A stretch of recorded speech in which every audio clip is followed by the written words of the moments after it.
Hello friends, आज हम बात करने वाले हैं कि अगर कोई रोमांटिक रिलेशनशिप में शारीरिक संबंध बनाता है और शादी नहीं हो पाती है, तो क्या ऐसे में रेप यानी कि बलात्कार का केस बनता है या कि नहीं।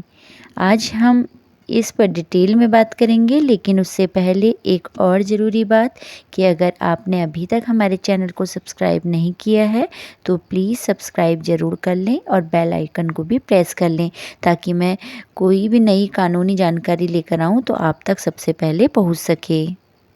तो चलिए शुरू करते हैं आज का हमारा ये टॉपिक। रिसेंटली इलाहाबाद हाईकोर्ट ने अपने एक जजमेंट में कहा कि लव अफेयर के दौरान लंबे समय तक बना शारीरिक संबंध रेप के दायरे में नहीं आ सकता, भले ही पुरुष किसी भी कारण से महिला से शादी करने से इनकार कर दे। हाईकोर्ट ने ये टिप्पणी उस मामले की सुनवाई के दौरान की जिसमें रेप के आरोपी ने अपने खिलाफ दर्ज मामले को रद्द करने की मांग की थी।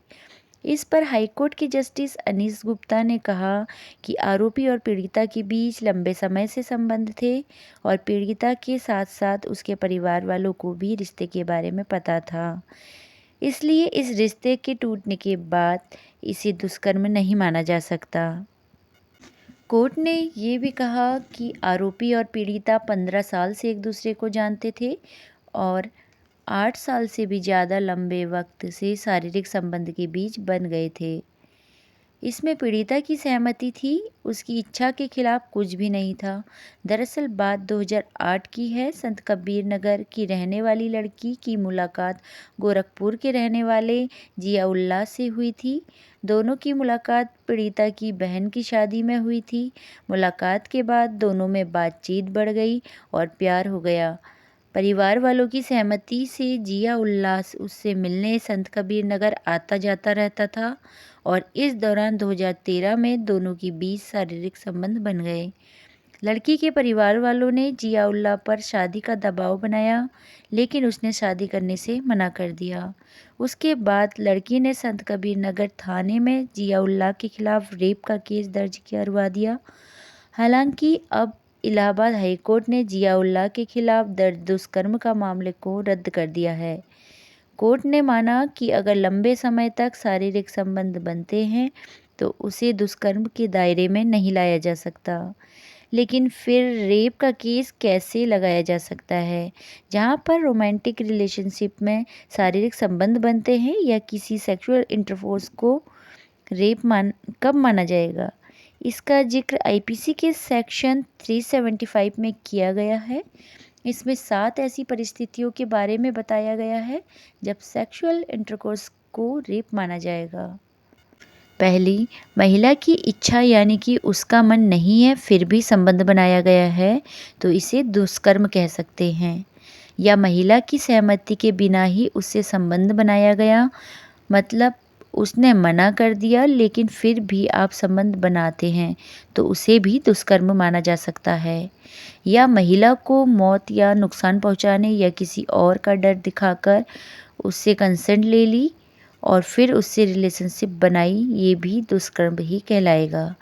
अगर किसी महिला से शादी का झांसा देकर उससे शादी का प्रॉमिस किया, शादी का वादा किया, तब संबंध बनाए तो भी उसे रेप ही माना जाएगा।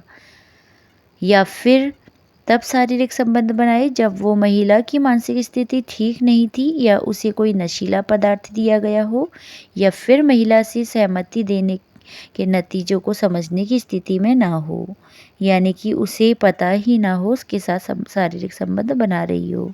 या फिर लड़की की उम्र 18 से कम है तो उसे भी दुष्कर्म माना जाएगा, चाहे उसने अपनी कंसेंट दी हो या ना दी हो। या फिर ऐसे संबंध बनाए गए जब वो महिला कंसेंट देने की स्थिति में थी ही नहीं, यानी कि वो डिप्रेशन में थी, वो होश में नहीं थी या वो बेहोश थी या कोमा में थी। ऐसे टाइम अगर उसके साथ शारीरिक संबंध बनाए गए तो इसे रेप ही माना जाएगा।